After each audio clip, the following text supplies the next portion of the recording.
लेकिन इंसान ने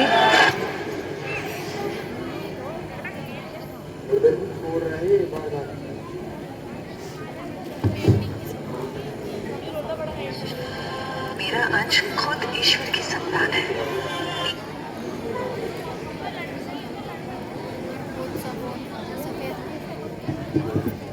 ये हमारी क्लास का है अभी।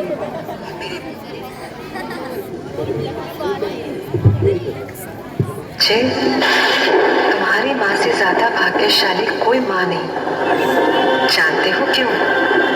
क्योंकि हर माँ को अपनी संतान में ईश्वर का अंश नजर आता है, लेकिन मेरा अंश खुद ईश्वर की संतान है। ईश्वर के बेटे का जन्म मेरी कोख से क्यों हुआ, किस लिए हुआ? सुनोगे क्यों आया है वो मेरा बेटा बनकर, जिसे ये संसार एक दिन यीशु के नाम से जानेगा। ये बात तब की है जब ईश्वर ने अपनी छवि में इंसान को बनाया था, लेकिन इंसान ने इस जीवन की अहमियत ही नहीं समझी और पाप की राह पर निकल पड़ा। ईश्वर ने एक वादा किया था, जब पाप का घड़ा भर जाएगा, हमें मुक्ति दिलाने के लिए वो खुद अपने बेटे को भेजेगा। और पाप का घड़ा भरा जब राजा हेरोड का अत्याचार अपने चरम पर पहुंचा।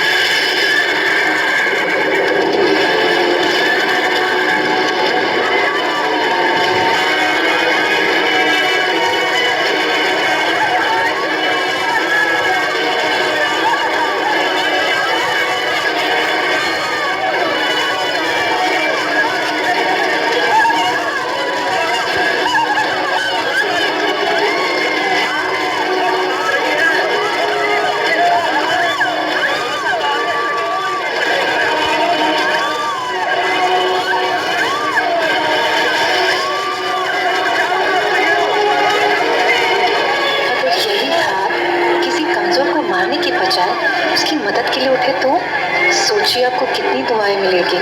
अपनी शिक्षा अपने पास रखो, हमें दूसरे गांव पहुंचना है, नहीं तो राजा के सैनिक के सामने जबान चलाने का मतलब समझाते हैं। चलो।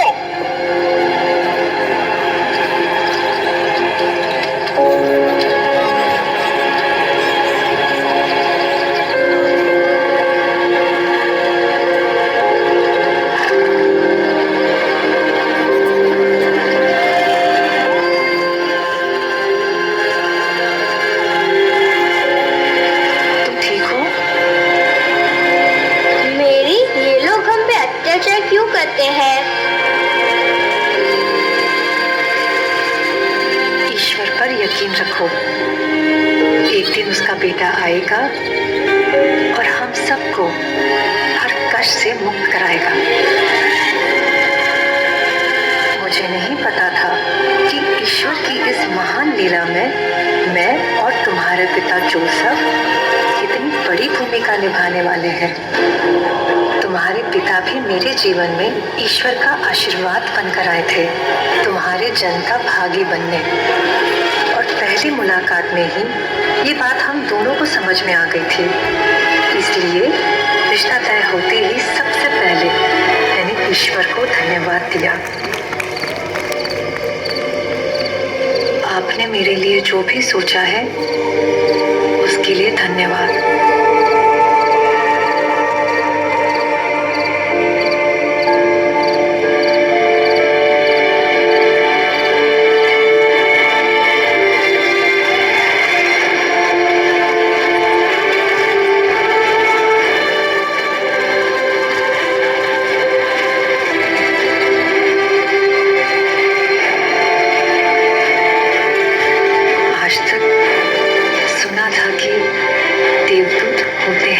जब संदेश ईश्वर का हो तो हमें उनका दूत बनकर आना ही पड़ता है। मैरी, ईश्वर का बेटा तुमसे जन्म लेगा, तुमसे जन्म लेगा, तुमसे जन्म लेगा। ईश्वर का बेटा मुझसे जन्म लेगा? ये तभी मुमकिन है जब तुम इस जिम्मेदारी को स्वीकार करो। जिम्मेदारी? मैरी, दुनिया जिस मसीहा की राह देख रही है वो तुम्हारी राह देख रहा है।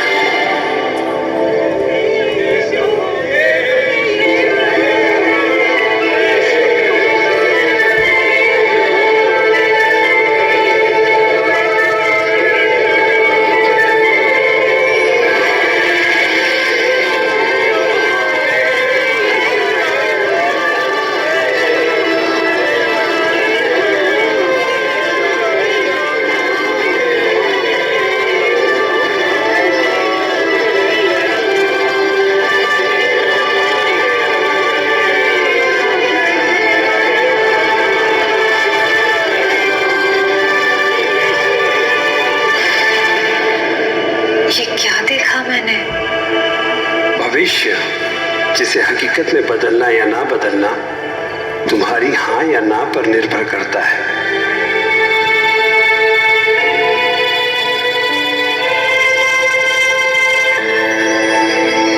मेरे जीवन भर के पुण्यों का प्रसाद है ये।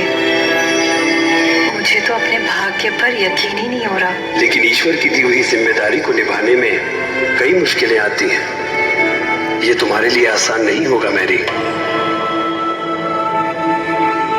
अगर मेरी मुश्किलों से लोगों के लिए ईश्वर तक पहुंचने का रास्ता आसान होगा, और अगर ईश्वर को मुझ पर यकीन ही नहीं होता कि मैं उनके बेटे को हर मुश्किल से बचा लूंगी, तो इतनी बड़ी जिम्मेदारी वो मुझे कभी नहीं देते।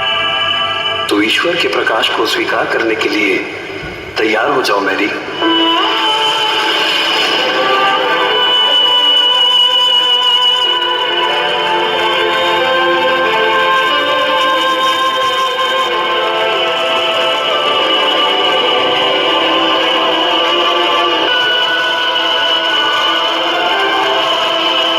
ईश्वर के प्रकाश के रूप में तुम मेरे गर्भ में आ चुके थे। मेरी नस नस में तुम्हारा सुख बहने लगा था। मेरी ममता तुम्हारे स्पर्श को तरसने लगी थी। एक ऐसी खुशी महसूस कर रही थी जिसका मुझे अनुमान ही नहीं था। मैं तो तुम्हें ईश्वर के आशीर्वाद के रूप में पाकर धन्य थी, लेकिन गांव वालों की नजर में मैं गुनहगार थी और तुम मेरे गुनाह का सबूत।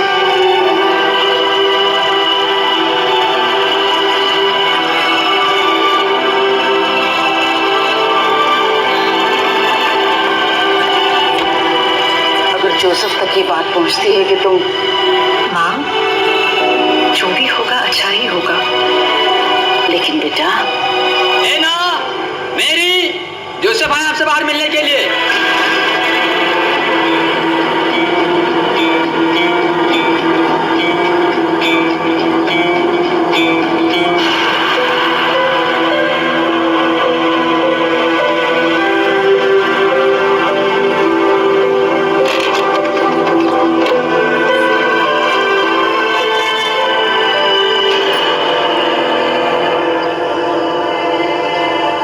मैंने जो सुना है क्या वो सच है?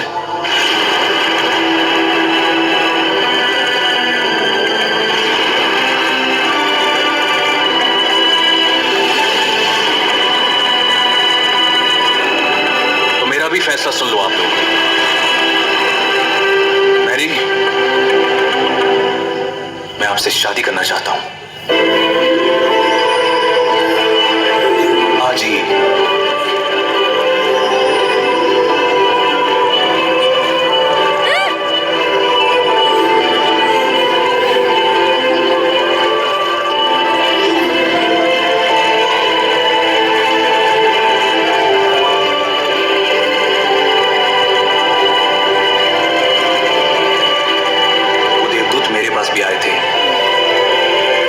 शादी में और देर नहीं होनी चाहिए ताकि ईश्वर के इस अंश पर कोई सवाल ना उठे।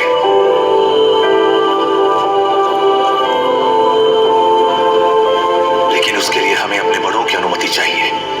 जिसमें ईश्वर की मर्जी है वहां हम सिर्फ आशीर्वाद दे सकते हैं और तुम्हारा धन्यवाद कर सकते हैं बेटा।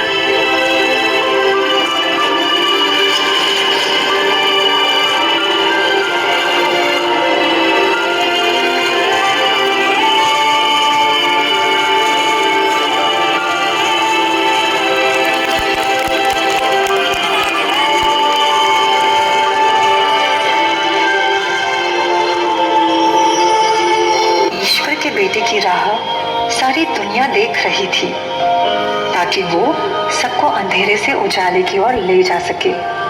लेकिन वहीं राजा हेरोड दुनिया को ईश्वर के मुंह से दूर रखना चाहता था। पाप में लिप्त और शैतान की काली छाया से प्रभावित हेरोड और शैतान दोनों राज्य पर अपना प्रभुत्व जमाना चाहते थे। वे आए दिन लोगों पे अपनी ताकत आजमाने का कोई ना कोई नया तरीका ढूंढ लेते थे।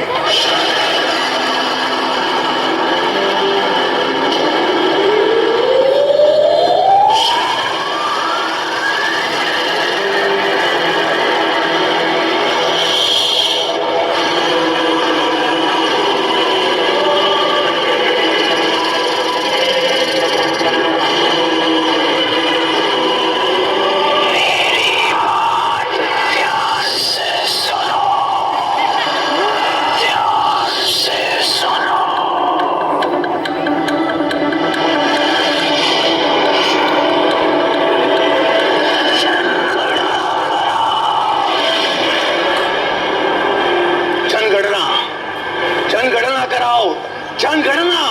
मुझे अपने राज्य की आबादी की सही गिनती चाहिए और इस गिनती के लिए जो जहां पैदा हुआ उसे वही जाना पड़ेगा, ताकि मुझे पता रहे कौन कहां पैदा हुआ, कब पैदा हुआ और क्यों पैदा हुआ। क्या जी सम्राट, मुझे सब पता करना है, मुझे सब पता करना है, सब पता करना है। सुनो सुनो सुनो, कान खोल कर सुनो, सुनो सुनो सुनो, कान खोल कर सुनो। अगस्तुस कैसर की ओर से यह आज्ञा निकली है कि सारे जगत के लोग अपने अपने नगर को जाकर अपना अपना नाम लिखाए। सुनो सुनो सुनो, कान खोल कर सुनो। और सब लोग नाम लिखवाने के लिए अपने अपने नगर को गए। सो यूसुफ भी इसलिए कि वह दाऊद के घराने और वंश का था, गलील के नासरत नगर से यहूदिया में दाऊद के नगर बैतलहम को गया कि अपनी मंगेतर मरियम के साथ जो गर्भवती थी नाम लिखवाए।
और देखते ही देखते वो वक्त आ गया, तुम्हारे आने का वक्त।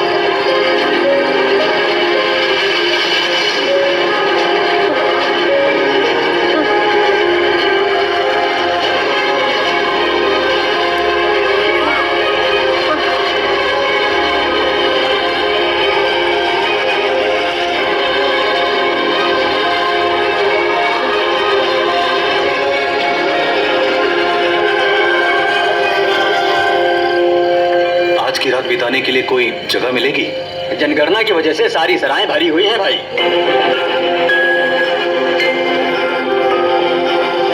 थोड़ी जगह है।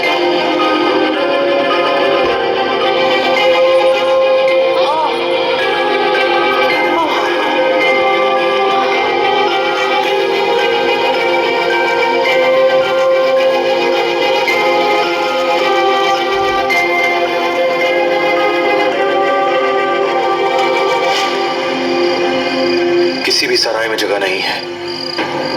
क्या करें? ईश्वर का पुत्र पैदा से छत भी नहीं दिला पा रहे। पूरा संसार ही जिसका घर है, हो सकता है ना वो अपनी मर्जी से जगह चुन रहा हो।